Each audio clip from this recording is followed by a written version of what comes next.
Hello, everyone. Welcome to a new episode of the Tech News podcast with myself, Abdallah. Unfortunately, we won't have Hidayat today as he is in a very special vacation.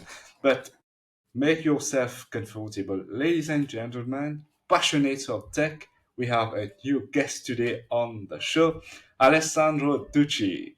Hi, Alessandro. How are you? Hello. Well, first of all, thanks for having me. It's really nice. I appreciate it. I'm very good. What about you? Yeah, I'm feeling very vibrant today. It's a funny story. Yesterday, I went for a long walk to get more energy, but I think I had too much energy at night. I couldn't really sleep well. So this morning, I went to the gym. Despite this crushing going to the gym, and right now I'm feeling very energetic, like usual. So yeah, it's going pretty well. And we are Friday as well. So yeah, one thing I didn't know though is that when we first talked, you were in Mauritius. So far, how has your experience been in Mauritius? My experience in Mauritius. Well, it's been an adventure. That's for sure. Some things have not been easy, but overall, I would say that some people tend to exaggerate on how bad they have it here because then I have one story about someone going to Europe and being like, "Oh, I want to go to Europe. It's better there." And they were there for a couple of days and they already wanted to come back. They, you know, Mauritius is really it's quite nice to be here. It's safe. It's good. You have the beach very close Yeah, as well, yeah, and the roads, the street, not everywhere though, at least the main ones are good. yeah. Unfortunately, there might be some traffic congestion, especially during peak times and in some region though. But I believe in the countryside it's better. So that's only my my thing that I don't really like raising. But yeah, In the north, it's really bad. The traffic right now. Damn.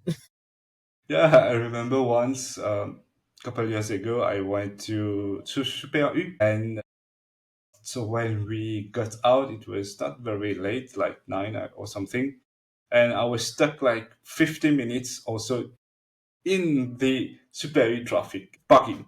The traffic was No. huge. Oh, damn. Yeah, I didn't experience that yet. it was it was the I think it was end of during the end of December. Can't really remember, Hmm.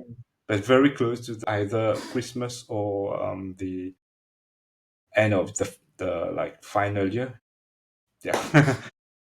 Anyways, very nice. Huh? So today, ladies and gentlemen, we are going to be talking a very interesting topic. Why this interests us, me and Alessandro, is that I've been approached since I'm quite visible in the tech conference, and I have my YouTube show, and we have tech news, of course. People always ask me, those either from university but doing another course, or those who are literally in another domain, how to break through in tech, how do you learn? And some of them even tried learning, but they were quickly hit by imposter syndrome and they just gave up. So today we are going to tackle this topic itself because Alessandro is doing a bit of all of that, and it will be very fun to hear from him actually how he deal with all of that firsthand. But first and foremost, Alessandro, let's introduce yourself. Okay, maybe I can speak a bit how I actually got into tech. Um, so very interesting. When I was small, I was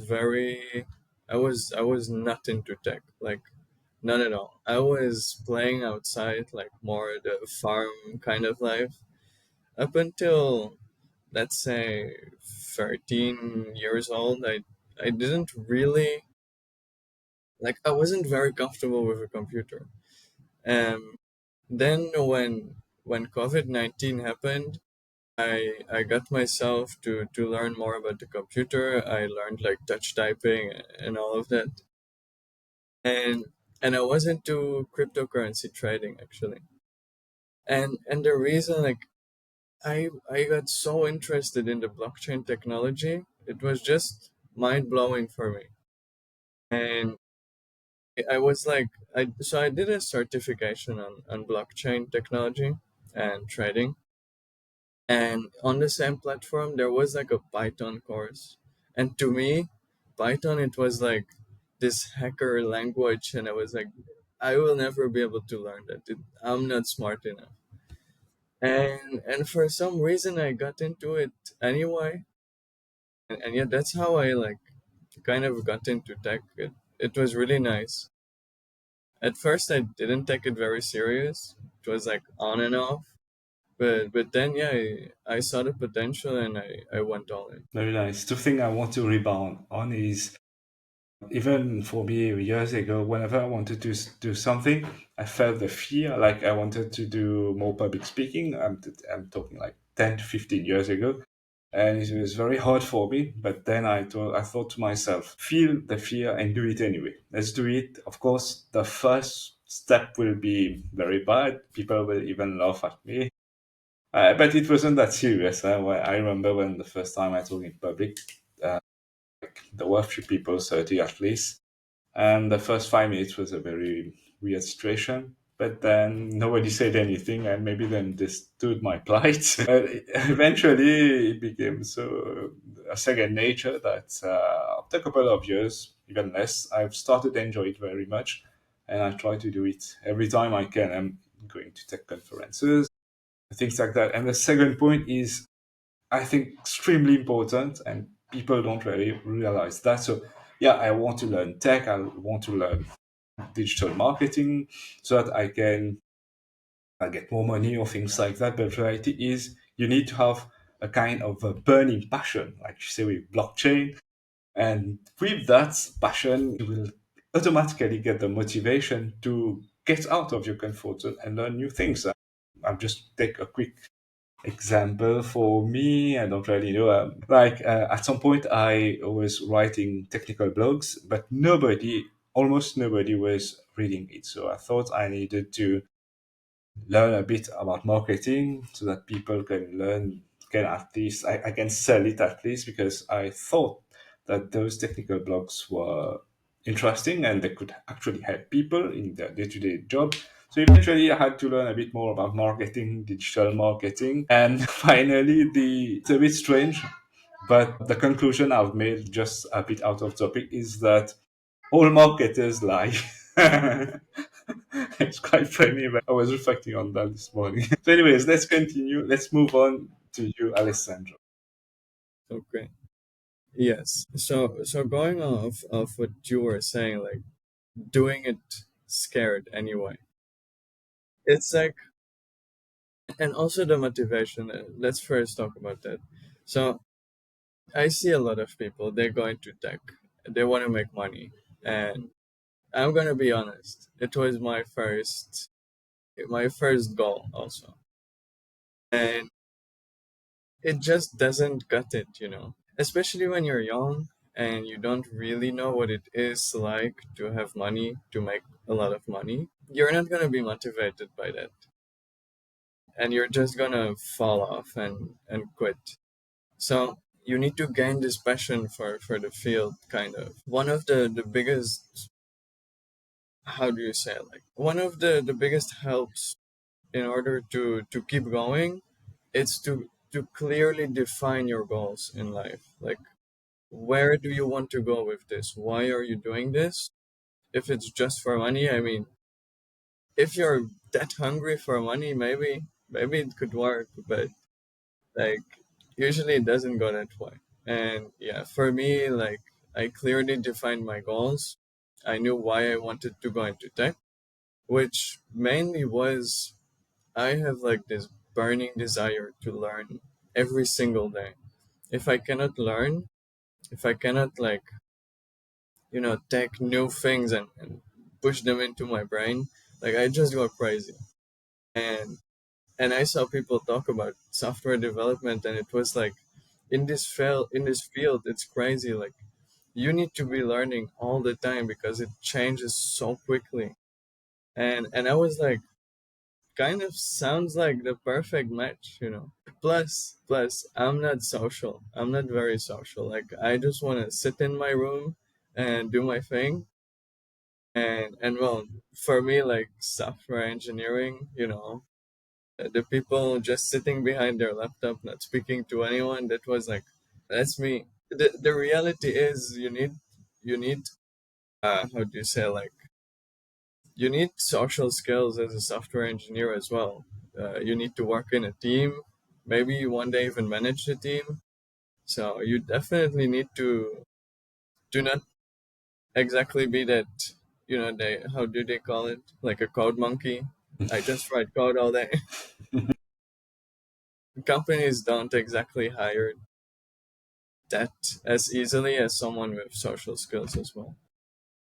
So I've Fantastic. been working a lot on that now, the social side. Yeah, I've noticed it. I'm noticing it. It's fine. And something interesting that you mentioned, two things actually. The first is that it's the same for me. Huh? So I don't really, at some point, I was a salesman, and sometimes we needed to talk to people. So this is something I enjoyed actually. But going out in the sun, I felt the sun was too hot for me. The Mauritian sun, the tropical Yeah. sunlight is very hard. It's very harsh on me. I couldn't bear to have it. So being a developer, you sit down in the office or at home, even better, in the comforts of your AC, aircon, or your fan. So this is a big win. And the second thing is, of course, I forgot what I was going to say. But yeah, the second thing is they since everything changes, they actually pay you to learn to learn. They pay you to learn and to do some stuff. It's nice. If you really like the field, they literally pay you to play. If you see it that way, if you really like writing software and building stuff, solving problems, like, it's your playground, you know, and they're paying you to do it. So that's really nice. Yeah, I just have another funny anecdote to share. Is very recently I've been working on something quite interesting and challenging as well. So you have small blocks of code that you repeat, and each time it becomes more complicated. Actually, plan it with the team so that it's easier at first, then medium hard, then very hard. So it's just like a game. Actually, you start, you have easy monsters, easy villains, and each time you top up, you skill up, you become better and better. And finally, you go and find the final boss. So we were laughing actually during the daily stand up, I think. I was fighting against the final boss. And then after that, I managed to defeat him, of course. And you get so much skills that when I look back on the previous tasks that I did, the smaller bosses, the mid bosses, it became so much easier. And I could actually, it's like some game when you start a game, you have more like, I remember, for example, playing Resident Evil, you could have the missile, the rocket launcher. So it was a bit like that. It was so skilled up. It was very fun. And something else, I actually thought about that as well. It's like anything you learn is really like a game. So if we can gamify the experience, it's even better, especially when learning new things that are hard.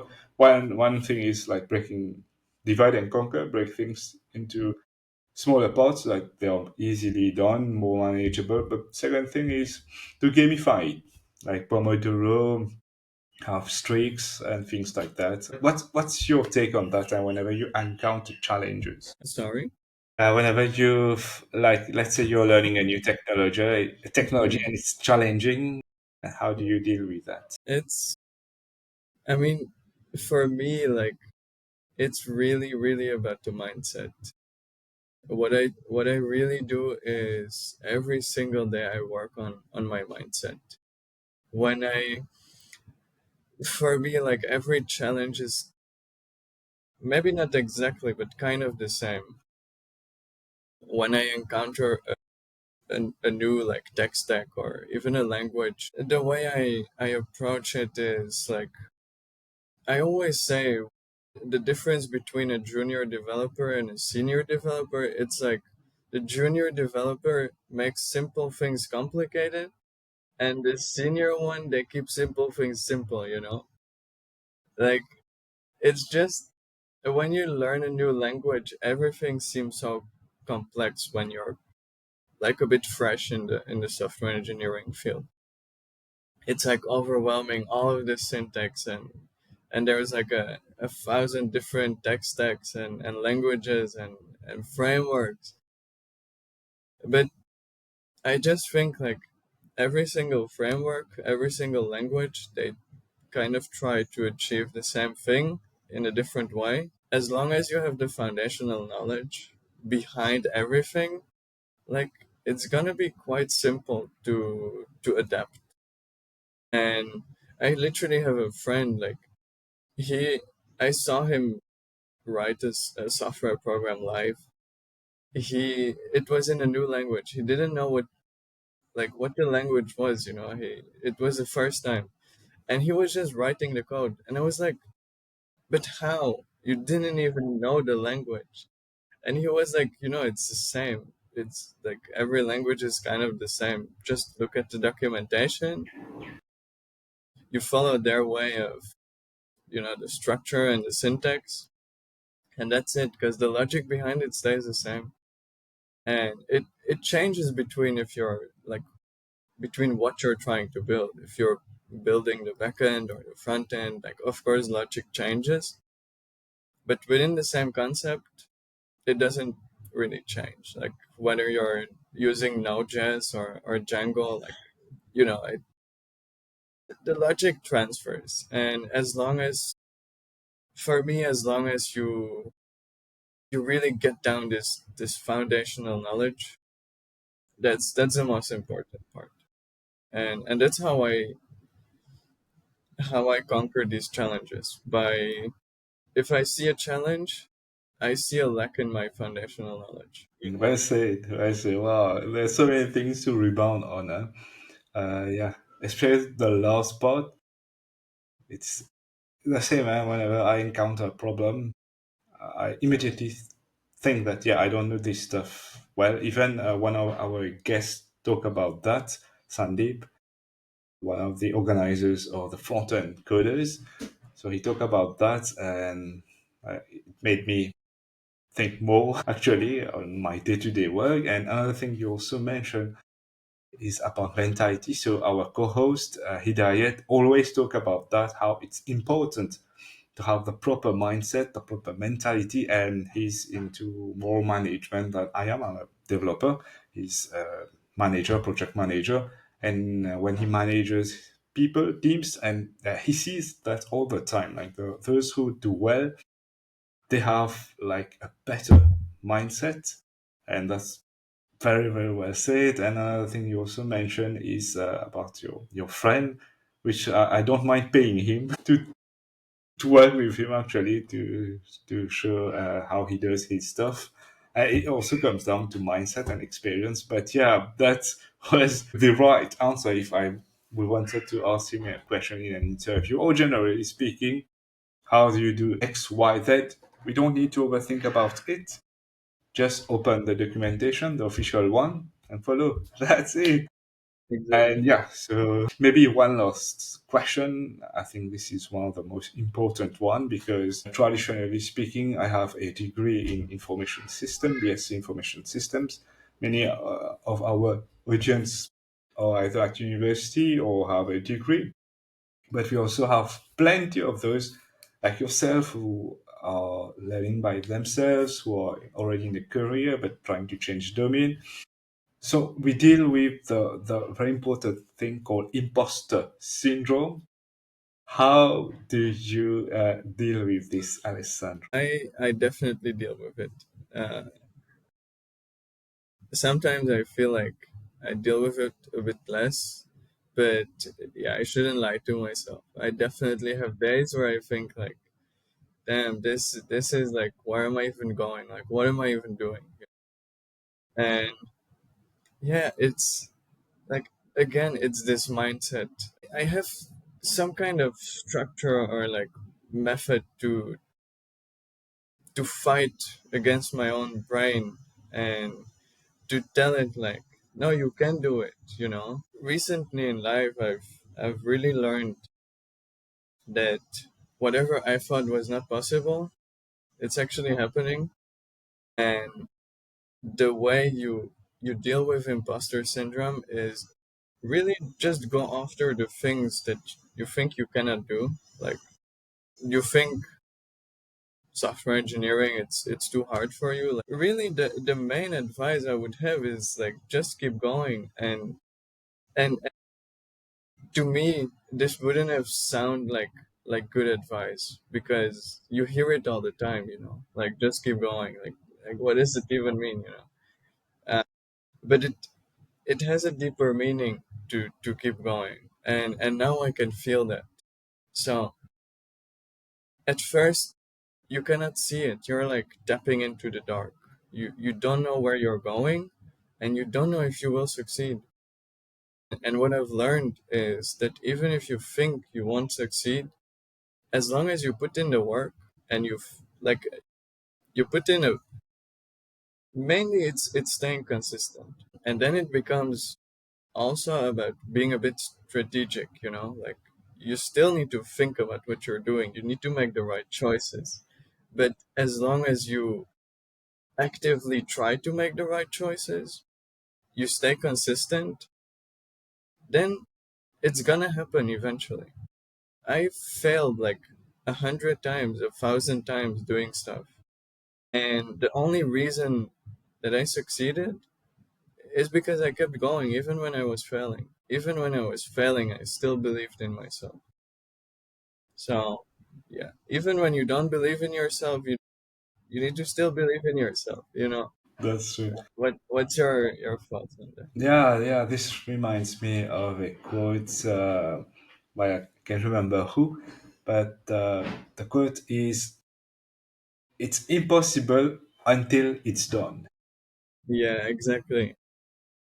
It happens to everyone. Any major accomplishment, discovery, or research or outbreak has been done because the person, the people keep going on. And they eventually, yeah, like there was the medicine for polio. I remember reading about it in a book. And everyone was actually the person, I forget his name, but in the community, everyone was laughing at this person, and eventually he did it, and there was shock, and they even gave him the Nobel Prize or something. So it's like that. We are not that important, but we need to respect ourselves. We need to like ourselves and be confident. And like you say, it doesn't happen overnight. We build it little by little, and eventually we need to trust as well. To sit down for me, like two things I actually do when dealing with imposter syndrome. The first is, like you said, it's mental thing. I know somehow I will. There's the famous quote from a show or a movie. We either find a way or we make it. If there is no way, I make it. This is something also mentioned in the book The Pragmatic Programmer. I don't know if you've read.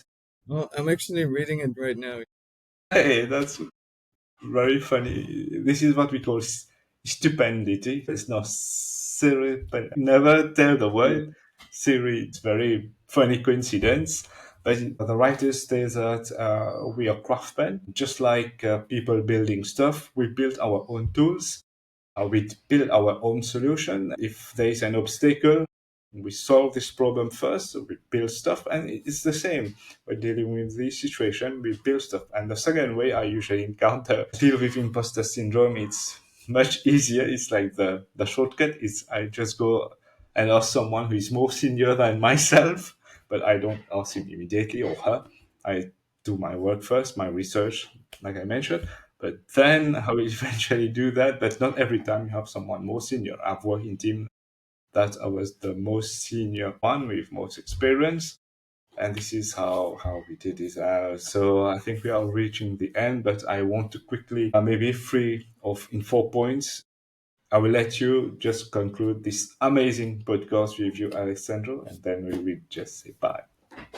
Go for it. Uh, well, Just to conclude, like small points, like how you, the whole thing, how you deal with imposter, how you learn, anything. I actually have like an interesting point, like on what you were saying quickly. reaching out to someone more senior, like I really feel like people should do that more. When I was dealing with like imposter syndrome and feeling like I couldn't do it, I never reached out to people like more senior than me because I was shy. I thought these people would never get back to me or don't care about me. But like I've started reaching out to Google engineers, like Amazon engineers, and actually I was on a call recently for more than 1 hour with a recruiter at Amazon. Like he was just he was just explaining me any questions I had. He was answering them on the phone. Like if you if you just reach out, you're nice to the people, you have good questions, many people will just help you. So yeah, definitely like I think this for beginners or even intermediate people, like this is really That's true even for me. It reminds me of another thing, the last for today. If you don't ask, the answer is always no. exactly. Okay, thanks a lot, Alexandro. Maybe we could have another episode, but at the very least, we need to meet someday. Maybe we can also meet at some meetups, conferences as well. So Definitely. let's keep in touch after that, of course. So, Tech News audience, ladies and gentlemen, thank you very much for your time. Goodbye. Have a nice one. You can say your goodbye as well, Alexandro. I was waiting for you to finish. Okay, well, thanks for having me. I've I've enjoyed it. Like it was a lot of fun. Yeah, it was my first one, and definitely I would do it again. Thanks a lot for having me, and I'll catch you